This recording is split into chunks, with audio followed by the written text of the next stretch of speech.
किसी भी परीक्षा से पहले प्रीवियस ईयर के जो क्वेश्चन पेपर हैं उसको एक बार देख लेना और उन सभी प्रश्नों को ठीक से कंठस्थ कर लेना, ये आपकी तैयारी का एक बहुत ही महत्वपूर्ण हिस्सा है और इसे आपको बिल्कुल भी इग्नोर नहीं करना चाहिए। ये वीडियो आपके लिए बहुत ही महत्वपूर्ण है और पूरा वीडियो आपको देखना चाहिए, क्योंकि दोस्तों इस वीडियो में हम 2017 से लेकर अब तक यानी कि 2021 तक यूपीटीटी की जितनी भी परीक्षाएं हुई हैं उसमें ईवीएस एनवायरमेंटल साइंस पर्यावरण विज्ञान से संबंधित जितने भी प्रश्न पूछे गए हैं सभी प्रश्नों को शामिल कर रहे हैं। और ये आपके लिए एक बहुत ही खास वीडियो है और जो भी प्रश्न आपके सामने हैं, यकीन मानिए कि कई सारे प्रश्न आपको परीक्षा में डायरेक्ट देखने को मिलेंगे। तो शुरुआत करेंगे। देखिए फ्रेंड्स, आपको पता होगा कि यूपीटीटी 2021 की परीक्षा जो कि 28 नवंबर 2022 को हुई थी, वही परीक्षा जो बाद में कैंसिल हो गई थी। तो उसमें जो ईवीएस में प्रश्न पूछे गए थे उन प्रश्नों को हम सबसे पहले कर रहे हैं, इसके बाद क्रमशः पिछले वर्ष तक जाएंगे। ठीक है, तो 2017 तक सारे प्रश्नों को हम कंप्लीट करेंगे। तो चलिए शुरू करते हैं और देखते हैं कि 28 नवंबर 2022 को जो परीक्षा हुई थी यूपीटीटी 2021 के लिए, उसमें कौन कौन से प्रश्न पूछे गए थे। तो सबसे पहले देखते हैं पहला क्वेश्चन, निम्नलिखित में किसमें क्लोरोफिल पाया जाता है। तो यहाँ पर विकल्प था आपका हाइड्रा यूग्लिना, जेलीफिश, साइकान। सही जवाब इसका ऑप्शन बी रहा, यानी कि यूग्लिना। और यहाँ पर हम आपका फटाफट रिवीजन हो सके क्योंकि समय बहुत कम बचा हुआ है, इसलिए सभी प्रश्नों को वन लाइनर में रखने का प्रयास कर रहे हैं और इसकी पीडीएफ भी आपको दे रहे हैं। लिंक वीडियो के डिस्क्रिप्शन में दिया गया है। तो उत्तर प्रदेश का राजकीय पक्षी कौन सा है, ये प्रश्न कई बार रिपीट हुआ है, आगे भी आप देखेंगे इसे, यानी कि पिछले वर्ष के जो क्वेश्चन पेपर हैं उसमें भी आप इसे देखेंगे। याद रखिएगा कि यूपी का जो राजकीय पक्षी है वो सारस या क्रेन होता है। निम्नलिखित में कौन सा हार्मोन रक्त में कैल्शियम के स्तर को नियंत्रित करता है। तो ये पैराथार्मोन होता है, इसको समझिएगा आप।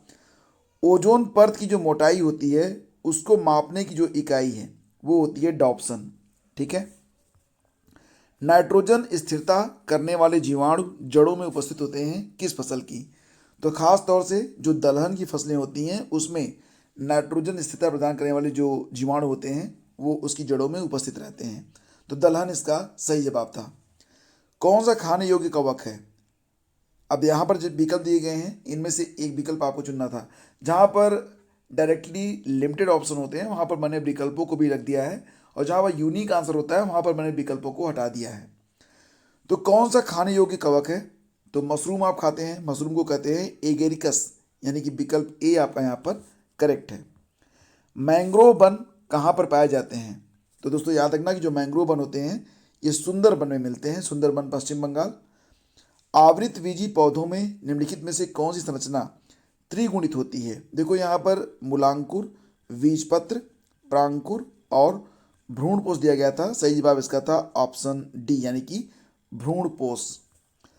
और निम्नलिखित में किस कुल में भित्ति लग्न बीजांड न्यास पाया जाता है। ठीक है, तो किस कुल में, किस फैमिली में भित्ति लग्न बीजांड न्यास पाया जाता है। सही जवाब इसका था ब्रेस्सिकेसी, यानी कि विकल्प ए आपका यहाँ पर करेक्ट है। अनाक्षी श्वसन का अंतिम उत्पाद क्या होता है। देखिए फ्रेंड्स, यहाँ पर ध्यान दीजिएगा कि अगर अनाक्षी श्वसन हो रहा है पौधों में, पादप में, तब वहाँ पर अंतिम उत्पाद होगा एथिल अल्कोहल। और अगर ये जीव में होगा तब होगा इसका लैक्टिक एसिड। फिलहाल यहाँ पर तो लैक्टिक एसिड विकल्प ही नहीं है, तो सही जवाब इसका हो जाएगा ऑप्शन बी। ठीक है, एथिल अल्कोहल। तो ये बात आप ध्यान में रखिएगा कि प्लांट में एथिल अल्कोहल और जंतु में लैक्टिक एसिड बनता है फाइनल प्रोडक्ट के रूप में। 1906 में मुंबई में भारतीय महिला विश्वविद्यालय की स्थापना किसने किया था। तो ये प्रश्न कई बार पूछा गया है और इसका उत्तर हो जाएगा डॉक्टर डी के कर्वे। 1906 में मुंबई में भारतीय महिला विश्वविद्यालय की स्थापना की गई थी डी के कर्वे के द्वारा। पूरी ओडिशा की प्रसिद्ध रथ यात्रा आपको पता ही है, भगवान जगन्नाथ से संबंधित है।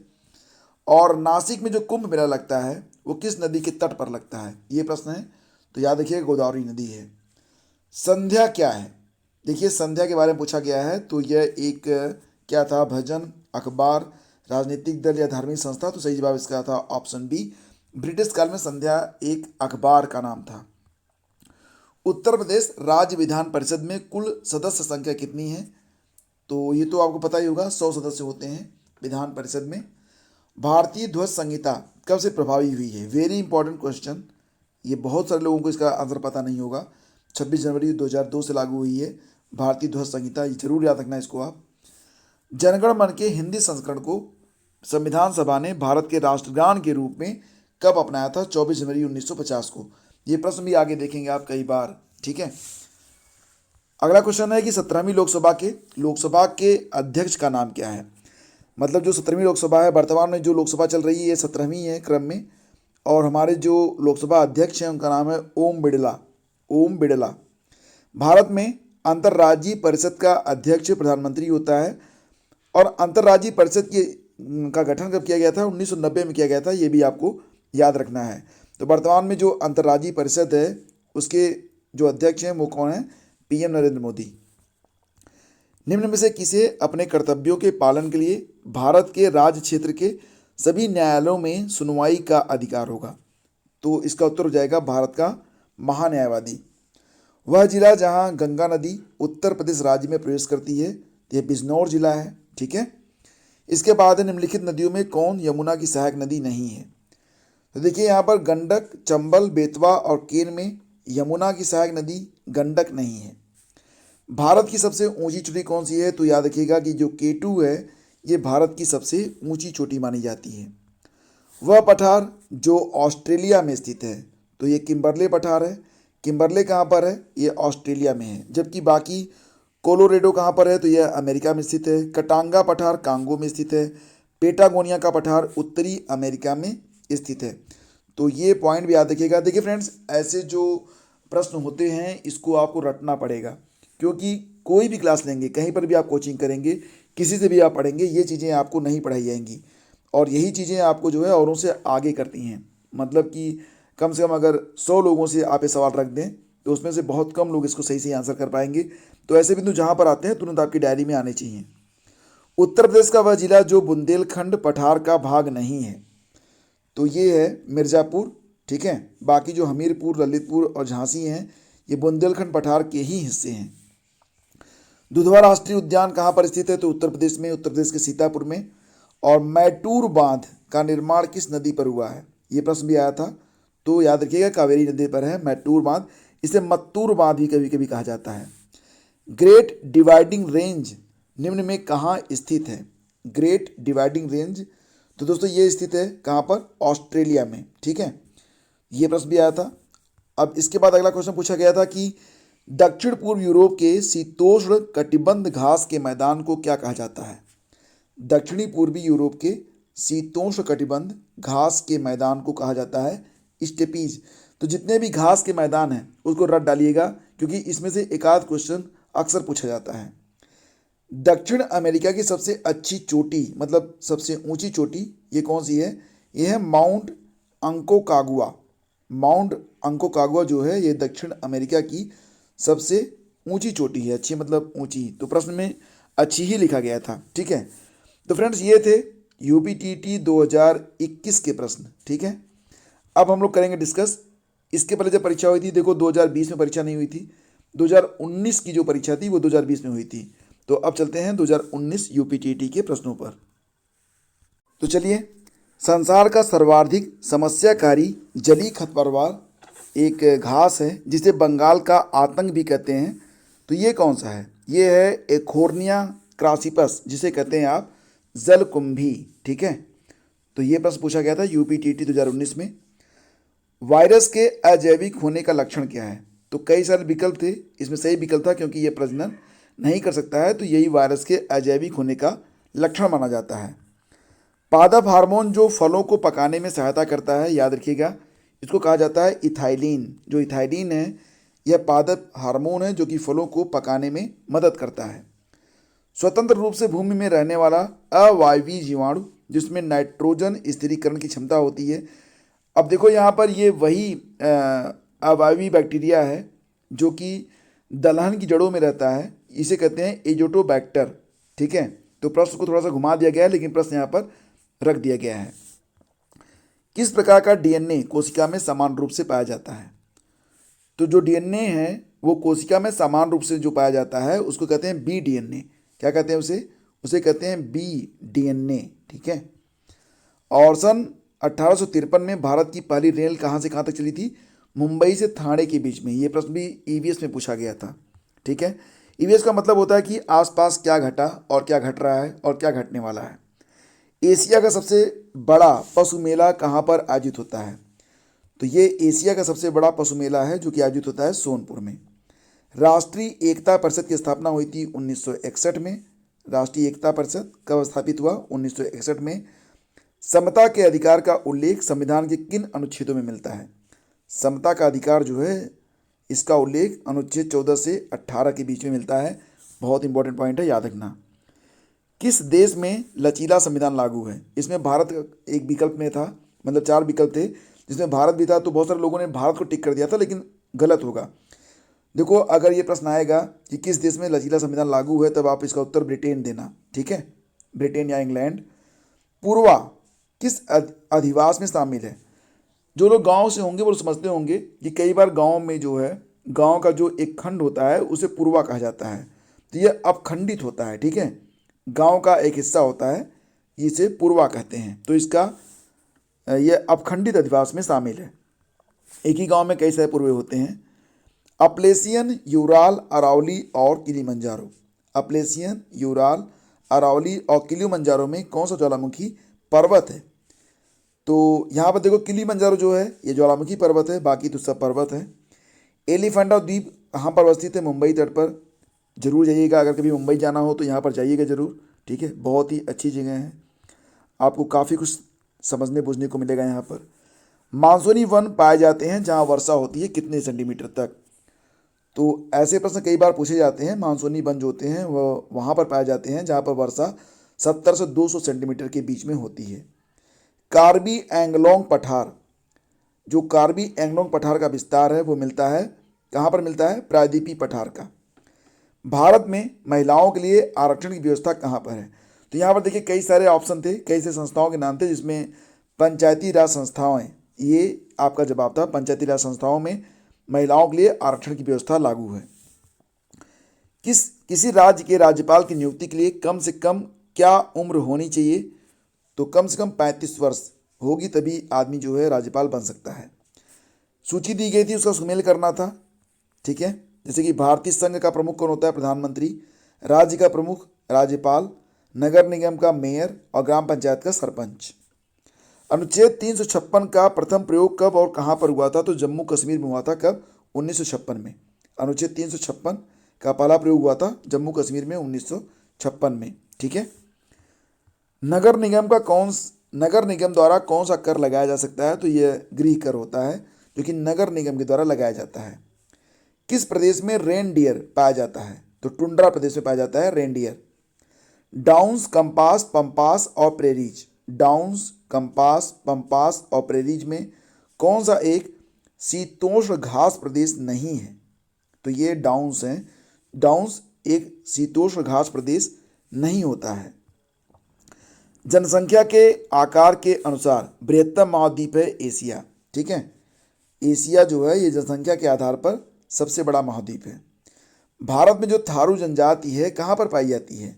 उत्तर प्रदेश के तराई क्षेत्र में, ठीक है। वेरी इंपॉर्टेंट क्वेश्चन, कई एग्जाम में पूछा गया। भिलाई इस्पात संयंत्र ये छत्तीसगढ़ में स्थित है, ठीक है। आगे देखते हैं। काइटन, लीच, यूप्टेल्टेला और इक्नस। फिर से देखते हैं। काइटन, लीच, यूप्लेक्टेला और इक्नस में कौन सा अचल जीव का उदाहरण है? तो लीच। लीच वही जोंक, ठीक है। प्रोटीन अणुओं की इकाई क्या होती है? प्रोटीन का जो निर्माण होता है वो किससे होता है? तो वो अमीनो एसिड होते हैं प्रोटीन। रिक्तिकाएं, लवक, सेल्यूलोज कोशिका भित्ति और तारककाय में, ये विकल्प थे ABCD। रिक्तिकाएं, लवक, सेल्यूलोज और तारककाय में कौन सा अंग पादप कोशिका में अनुपस्थित होता है? तो यह तारककाय होता है, ठीक है। मानव के शरीर में सबसे बड़ी ग्रंथि होती है यकृत, जरूर याद रखना है इसको। उत्तर प्रदेश का जो राज्य पक्षी है कौन सा होता है? सारस क्रेन। आप देख रहे हैं कि 2 बार लगातार हुआ, पिछली बार भी पूछा गया था, इस बार भी पूछा गया, यानी कि 2019-2021 में यह प्रश्न रिपीट हुआ। अब चलते हैं आगे। UPTT 2018 के प्रश्नों को देखते हैं। 30 प्रश्न फटाफट। ये परीक्षा हुई थी 18 नवंबर 2018 को। क्वेश्चन था कि भारतीय गैंडा कहाँ पर संरक्षित है? उत्तर बहुत आसान है, काजीरंगा नेशनल पार्क। कहाँ पर है? असम में। कौन सा क्रम पारिस्थितिकी तंत्र में ऊर्जा प्रवाह के संबंध में सही है? ठीक है, जो हमारा इकोसिस्टम है उसमें जो ऊर्जा का प्रवाह होता है, सबसे पहले तो सूरज है, सूरज ही मुख्य है। उसके बाद वनस्पतियाँ उगती हैं, इनको क्या कहते हैं? उत्पादक। फिर इस पर जो शाकाहारी जीव हैं वो आश्रित करते हैं, इन्हें कहते हैं उपभोक्ता। फिर इस पे आता है अंतिम जो है वो अपघटक होता है। तो उत्पादक, उपभोक्ता और अपघटक, ये ऊर्जा प्रवाह के संबंध में सही क्रम है। ठीक है। कौन सी ग्रीन हाउस गैस वातावरण में सबसे अधिक मात्रा में उपस्थित है? तो कार्बन डाइऑक्साइड है, ये तो आप जानते ही हैं, ये ग्रीन हाउस गैस है। किस वर्णक की उपस्थिति के कारण पौधे हरे होते हैं? तो बहुत आसान, क्लोरोफिल। मानवीय गतिविधियां जो पृथ्वी पर जलवायु परिवर्तन के लिए जिम्मेदार है? तो वनों को जलाना, यह विकल्प ए था। कृषि क्रियाकलाप, ये विकल्प बी था। एरोसोल कैन का उपयोग, ये विकल्प सी था। तो मतलब सभी विकल्प यहाँ पर सही थे। यूफारबिएसी फैमिली की कौन सी फसल बायोडीजल उत्पन्न करने के लिए जानी जाती है? तो जेट्रोफा। ये आसान प्रश्न है, आप समझ रहे होंगे इसके बारे में। जड़ी बूटियों की रानी भारत की सबसे पवित्र जड़ी बूटी है। इस औषधि पौधे का हिंदू धर्म में बड़ा महत्व है और इसका वानस्पतिक नाम ओसिसम सैक्टम है। इसको तुलसी के नाम से पुकारा जाता है, आप जानते होंगे इसके बारे में। तो क्या क्या याद रखना है आपको? जड़ी बूटियों की रानी और इसका जो वानस्पतिक नाम है, बॉटनिकल नेम, ओसिमम सैक्टम है। ठीक है। कौन वर्तमान राष्ट्रीय महिला आयोग की अध्यक्षा हैं? फिलहाल रेखा शर्मा को जी को दोबारा से नियुक्त किया गया है, तो वर्तमान में भी यही है, यानी कि 2022 में भी रेखा शर्मा ही है। तो ये बिल्कुल अपडेटेड मानिए आप। लोकसभा और राज्यसभा की संयुक्त बैठक किसके द्वारा आहूत की जाती है? तो राष्ट्रपति के द्वारा। ठीक है। इसके बाद है संविधान के किस भाग में पंचायती राज व्यवस्था संबंधी प्रावधान दिए गए हैं? तो पंचायती राज व्यवस्था संबंधी जो प्रावधान है वो दिए गए थे भाग 9 के अनुच्छेद 243 और अनुसूची 11 में पंचायती राज व्यवस्था संबंधी प्रावधान दिए गए हैं। इसको रट लीजिए। ठीक है, सभी अनुच्छेदों को रट लीजिए। 74वें संविधान संशोधन का संबंध किससे है? 74वें संविधान संशोधन का संबंध किससे है? शहरी स्थानीय स्वशासन से। और किस गैस के वर्षा के पानी में घुलने से वर्षा का पानी अम्लीय हो जाता है? तो यह है सल्फर डाइऑक्साइड। क्या होता है? H2O में जब सल्फर डाइऑक्साइड घुलती है तो क्या बनता है? Sulphuric acid, H2SO4। और ताजमहल के पीले पड़ने का कारण भी यही अम्ल है। भारतीय संविधान में विधि का शासन विचार कहाँ से लिया गया है? तो इंग्लैंड से। ठीक है, जो विधि का शासन है ये विचार कहाँ से लिया गया है संविधान में? इंग्लैंड से। लोकसभा के चुनाव के लिए अधिसूचना जारी करता है भारत का निर्वाचन आयोग। इसकी स्थापना हुई थी 25 जनवरी 1950 को और 25 जनवरी को प्रतिवर्ष क्या मनाया जाता है बताओ? वोटर्स डे होगा। ठीक है। लोकसभा की कार्रवाई के प्रथम घंटे को कहा जाता है प्रश्नकाल। ठीक है, इसको याद रखना। वर्षा जल संग्रहण क्या है? तो वर्षा जल का जमाव और भंडारण। इसका उत्तर तो आप ऐसे भी दे लोगे। पीने के लिए सुरक्षित पानी को कहते हैं पीने योग्य पानी। ठीक है, विकल्प में क्या था? एक दिया गया था अशुद्ध जल, दूसरा दिया गया था ताज़ा जल, तीसरा दिया गया था नल का जल, चौथा दिया गया था पीने योग्य पानी। तो सही जवाब इसका ऑप्शन डी बनेगा, पीने योग्य पानी। 1984 में जो भोपाल गैस त्रासदी हुई थी उसमें जो गैस निकली थी, ये प्रश्न बहुत बार रिपीट हो रहा है। ठीक है, मिथाइल आइसोसाइनेट गैस थी, 3-4 जनवरी की रात थी 1984 की। ठीक है, और ये जो फार्मूला है मिथाइल आइसोसाइनेट का, तो याद रखिएगा CH3NCO है। ठीक है, CH3NCO। विश्व पर्यावरण दिवस कब मनाया जाता है? तो प्रतिवर्ष 5 जून को। 2021 की थीम याद रख लो, हो सकता है पूछ लिया जाए। बेहतर पर्यावरण के लिए जैव ईंधन को बढ़ावा देना। MS स्वामीनाथन एक कृषि वैज्ञानिक हैं। तो प्रश्न यही पूछा गया था कि MS स्वामीनाथन क्या हैं? तो विकल्प में दिया गया था पत्रकार हैं, अभिनेता हैं, कृषि वैज्ञानिक हैं, अंतरिक्ष वैज्ञानिक है। तो सही जवाब इसका कृषि वैज्ञानिक था। इनके बारे में थोड़ा सा जान लो। हरित क्रांति के जनक कहे जाते हैं। भारत में जो हरित क्रांति आई थी 1966 में आई थी। पद्म विभूषण से MS स्वामीनाथन को कब दिया गया था? 1989 में दिया गया था, विज्ञान और अभियांत्रिकी के क्षेत्र में। तो ये पॉइंट भी इंपॉर्टेंट है, एग्जाम में आ सकते हैं। Wild life institute of India WII का जो मुख्यालय है देहरादून उत्तराखंड में है। ये प्रश्न भी आया था। प्रकाश संश्लेषण के दौरान पौधे निम्न में से किसे सोख लेते हैं? तो याद रखना कि कार्बन डाइऑक्साइड को, विकल्प में हीलियम था, नाइट्रोजन था, ऑक्सीजन था और कार्बन डाइऑक्साइड था। होता क्या है, कार्बन डाइऑक्साइड और पानी मिलकर क्या बनाते हैं यहाँ पर C6H12O6 यानी कि ग्लूकोज बनाते हैं और पानी मुक्त होता है। ठीक है। अपशिष्ट उत्पादों को खाने वाले जीवों को क्या कहते हैं, मृतक भक्षी कहते हैं, मृतक भक्षी। तप्त भौम जल यानी कि गर्म पानी से किस प्रकार की ऊर्जा निकलती है, डेफिनेटली भूतापी ऊर्जा निकलेगी। अब एक बात याद रखो कि भारत में मणिकर्ण जो कहाँ पर है, हिमाचल प्रदेश में, पूगा घाटी कहाँ पर है, लद्दाख में, ताता पानी कहाँ पर है, झारखंड में, और खम्मम कहाँ पर है, तेलंगाना में। यहाँ पर भूतापी ऊर्जा का उत्पादन होता है, मतलब भूतापी ऊर्जा जो प्रयोग में लाई जाती है। यहाँ पर गर्म पानी की झीलें हैं। ठीक है। 16 घास स्थल कहाँ पर पाया जाता है, 16 घास स्थल तो पश्चिमी घाट में। ठीक है। भारत में पेलिकन पक्षी कहाँ पर प्रजनन करते हैं, देखो यहाँ पर विकल्प में क्या था, ए नीलापट्टू, बी कुंथनकुलम, सी कोक्कारे बेलूर, डी सभी विकल्प। तो सही जवाब इसका ऑप्शन डी था, यानी कि नीलापट्टू, कुंथनकुलम और कोक्कारे बेलूर सभी जगहों पर पेलिकन पक्षी प्रजनन करते हैं। मीना माता रोग ऐसी मछली खाने से होता है जिसमें क्या पाया जाता है, इसमें पाया जाता है पारा। तो मीना माता एक झील का नाम था, एक स्थान का नाम था मीना माता खाड़ी। तो वहीं पर जो पारे, मतलब क्या हुआ कि उस झील में पारा गलती से डाल दिया गया, मछलियाँ जो थी वो पारे से प्रदूषित हो गई, और फिर जिन लोगों ने खाया उनको एक खास तरीके की बीमारी हो गई, तो उसे कहा गया मीना माता रोग। ठीक है। ये पारे की वजह से हुआ था, और ये पारा मछलियों में था, मछलियाँ खा गए इंसान, तो ये बीमारी आ गई इंसानों में। ओजोन परत का अधिकतम ह्रास हुआ है दक्षिणी ध्रुव पर, वेरी इंपॉर्टेंट। ठीक है, वेरी इंपॉर्टेंट। भारत का प्रथम मुख्य न्यायाधीश कौन था, तो हीरालाल जे कानिया, हीरालाल जे कानिया। और रेड डाटा बुक किससे संबंधित है, विलुप्ति के करीब जो जीव हैं। अब हम बात करेंगे यूपी टीईटी परीक्षा 2017 के प्रश्नों के बारे में। तो 30 प्रश्न है, इसको भी खत्म करते हैं, तो पूरा प्रश्न देख लीजिए। ठीक है। और बिल्कुल भी उबिए मत, ये प्रश्न आ सकते हैं एग्जाम में, तो ये आपके बहुत ही महत्वपूर्ण है। किस देश के संविधान से मौलिक कर्तव्यों को लिया गया है, तो रूस से। ठीक है।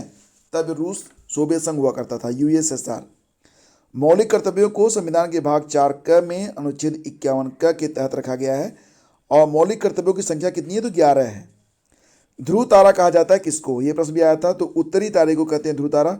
ध्रुव तारा जो है ये मत्स्य तारा समूह का एक भाग है, इसको रटिए। भारत में प्रोजेक्ट टाइगर प्रारंभ किया गया था 1973 में, और भारत में जून 2021 में 53 टाइगर रिजर्व हो गए हैं। ठीक है। जून 2021 का आंकड़ा बता रहा हूँ, 53 टाइगर रिजर्व हैं, अभी भी 53 ही हैं। 53वां टाइगर रिजर्व जो बना था वो गुरु घासीदास राष्ट्रीय उद्यान बना था छत्तीसगढ़ का। इसके पहले 52वां टाइगर रिजर्व बना था राजस्थान का रामगढ़ विषधारी। ठीक है। और ये सारे अपडेट मैं अपने टेलीग्राम चैनल, और अगर आपने मुझे इंस्टाग्राम पर फॉलो किया है तो वहाँ पर मैं आपको फ़ोटो बना के देता हूँ ताकि ये चीज़ें आपको याद रहें। ठीक है। तो इंस्टाग्राम पर फॉलो कर लीजिएगा, लिंक वीडियो के डिस्क्रिप्शन में दिया गया है। फूलों की घाटी कहाँ पर अवस्थित है बताओ, तो ये उत्तराखंड में है, उत्तराखंड के चमोली जिला में। एक वयस्क मानव में 206 हड्डियाँ होती हैं। ठीक। शिशुओं में कितनी होती है बताओ, 300 होती हैं, बाद में कुछ हड्डियाँ आपस में जुड़ जाती हैं। ग्रीन पीस इंटरनेशनल का मुख्यालय कहाँ पर है, एम्स्टर्डम में। एम्स्टर्डम नीदरलैंड में है। इसकी स्थापना हुई थी 1971 में। प्रकाश संश्लेषण के प्रकाशिकीय चरण के दौरान जल का ऑक्सीकरण एवं NADP का अपचयन होता है। अब यहाँ पर देखो जो ये प्रश्न है ना, जल और NADP ये रिक्त था, यहाँ पर आपको फिलिंग द ब्लैंक करना था। तो विकल्प ए में दिया गया था, विकल्प बी दिया गया था, तो यहाँ पर उल्टा पुल्टा दिया गया था, उसको सही से चुनना था आपको। तो देखो यहाँ पर क्या होता है कि प्रकाश संश्लेषण का जो प्रकाशिकी चरण होता है उसमें जल का ऑक्सीकरण होता है और NADP का अपचयन होता है, रिडक्शन होता है, ऑक्सीडेशन और रिडक्शन होता है। NADP क्या होता है, तो nicotinamide dinucleotide phosphate, ये NADP का फुल फॉर्म है। LPG के संदर्भ में क्या सत्य नहीं है, देखो मैंने पूरे प्रश्न को यहाँ पर रख दिया है ताकि आप समझ सकें। यह स्वच्छ ईंधन है, सही है ना। यह उच्च ऊष्मीमान का है, ये भी सही है। नीली ज्वाला से जलने वाला है, ये तो आपने देखा ही होगा। तो मतलब तीनों सही है, तो इसका जो डी होगा वो गलत होगा। यह मेथेन उत्सर्जन करता है, ये तो गलत है, तो इसका उत्तर है ऑप्शन डी। प्रजातियों की उत्पत्ति किसकी रचना है, नहीं सुनाया, ये ओरिजिन ऑफ द स्पीसीज जो किताब है ना, ओरिजिन ऑफ द स्पीसीज, तो चार्ल्स डार्विन ने लिखी है किताब। इंग्लिश में चीज़ें हमारे दिमाग में रहती हैं, हिंदी में हम भूल जाते हैं, पता नहीं क्या है।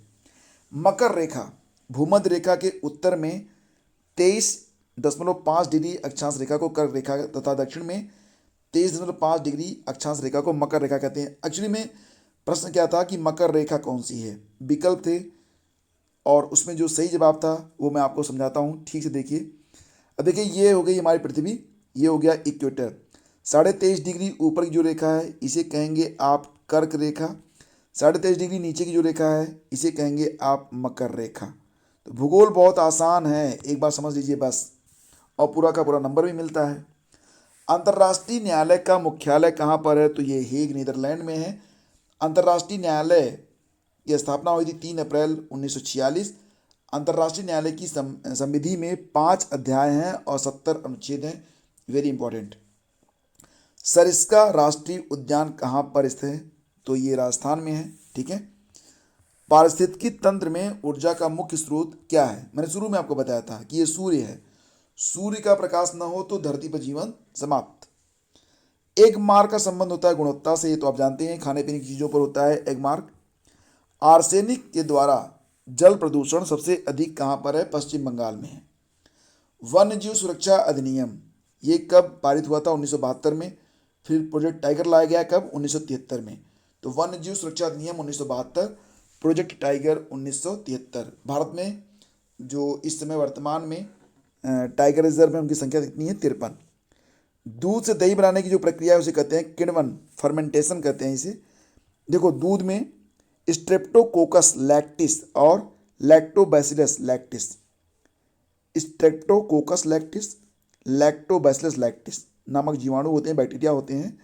ये जीवाणु दूध के लैक्टोज शर्करा का किण्वन करके, फर्मेंटेशन करके लैक्टिक एसिड बनाते हैं और इसी से दही बनती है। संयुक्त राष्ट्र सुरक्षा परिषद में कितने अस्थायी सदस्य हैं, तो 5 हैं। कौन कौन से हैं, अमेरिका, रूस, ब्रिटेन, फ्रांस और चीन। और 10 अस्थायी हैं। वर्तमान में अस्थायी सदस्यों में हमारा भारत भी शामिल है। वायुमंडल का प्रमुख स्तर जो पृथ्वी तल के नज़दीक है उसे कहते हैं क्षोभ मंडल।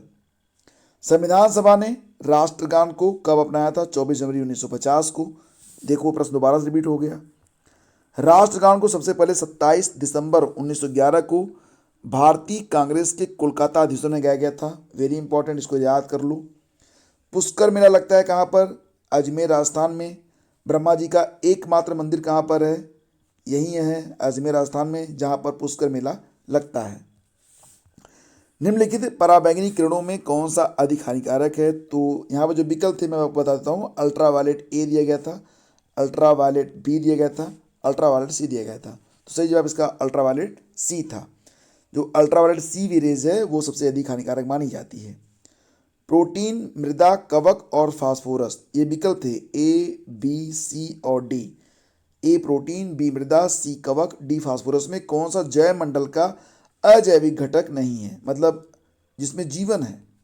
तो आपको पता ही है कि कवक में है, बाकी प्रोटीन, मृदा और फास्फोरस ये तो अजैविक ही हैं, ठीक है। गिर शेर परियोजना कहाँ पर अवस्थित है, तो गुजरात में। इसे एशियाई शेरों का घर भी कहते हैं। गिर अभयारण्य की स्थापना हुई थी 1973 में। WWF से क्या आशय है, इसका फुल फॉर्म पूछा गया था। फुल फॉर्म है इसका वर्ल्ड वाइल्ड लाइफ फंड, विश्व वन्यजीव कोष। सन 1962 में IUCN के सहायक संगठन के रूप में इसकी स्थापना की गई थी, WWF की। गंगा निकलती है कहाँ से, गंगोत्री ग्लेशियर से, तो ये याद रखना आप। भारत में कौन सी एजेंसी मुख्य रूप से प्रदूषण के मापन से संबंधित है, तो केंद्रीय प्रदूषण नियंत्रण बोर्ड, ठीक है। कोटोपैक्सी एक जागृत ज्वालामुखी है जो कहाँ पर है, तो एंडीज में है। यह विश्व का सबसे ऊंचा ज्वालामुखी पर्वत है, याद रखना इसको, जो दक्षिण अमेरिकी महाद्वीप के इक्वेडोर में एंडीज पर्वतमाला पर है। कोटोपैक्सी कहाँ पर है, दक्षिण अमेरिका महाद्वीप के इक्वेडोर में एंडीज पर्वतमाला पर कोटोपैक्सी नामक ज्वालामुखी पाया जाता है। तिब्बत की सांगपो नदी भारत में किस नाम से जानी जाती है, ब्रह्मपुत्र। ब्रह्मपुत्र तिब्बत में मानसरोवर झील के निकट चेमायुंगडंग हिमानी से निकलती है और घास भूमि क्षेत्र के पारितंत्र की खाद्य श्रृंखला में सबसे उच्च स्तर के उपभोक्ता होते हैं मांसाहारी। तो ये जो खाद्य श्रृंखला है ना, इसको एक बार ठीक से समझ लीजिएगा, क्योंकि खाद्य श्रृंखला पर प्रश्न यूपीटीटी सीटीईटी दोनों में पूछे जाते हैं, और अगर आप अन्य परीक्षाओं की तैयारी कर रहे हैं तभी ये प्रश्न आपके लिए महत्वपूर्ण होते हैं। तो दोस्तों ये थे 2017 तक के सभी प्रश्न, और अब हम लोग करेंगे 2016 यूपीटीटी के प्रश्न, और चलेंगे कहाँ तक, 2011 तक। यूपीटीटी 2016 में 2 बार हुई थी, शायद यह एकमात्र ऐसा वर्ष रहा जब यूपीटीटी 2 बार आयोजित हुई थी, नहीं तो हर साल लगभग 1 बार होती है, और बीच बीच में कई वर्ष ऐसे ही निकल गए। ठीक है, तो वीडियो पसंद आए तो प्लीज़ लाइक कीजिएगा, और लेक्चर की पीडीएफ जरूर डाउनलोड कर लीजिएगा, लिंक वीडियो के डिस्क्रिप्शन में आपको दे दिया गया है। बहुत बहुत धन्यवाद, थैंक यू सो मच। और हाँ दोस्तों, इसे लाइक और शेयर जरूर कीजिएगा। ठीक है, लाइक और शेयर करना बिल्कुल भी मत भूलिएगा। Thank you so much.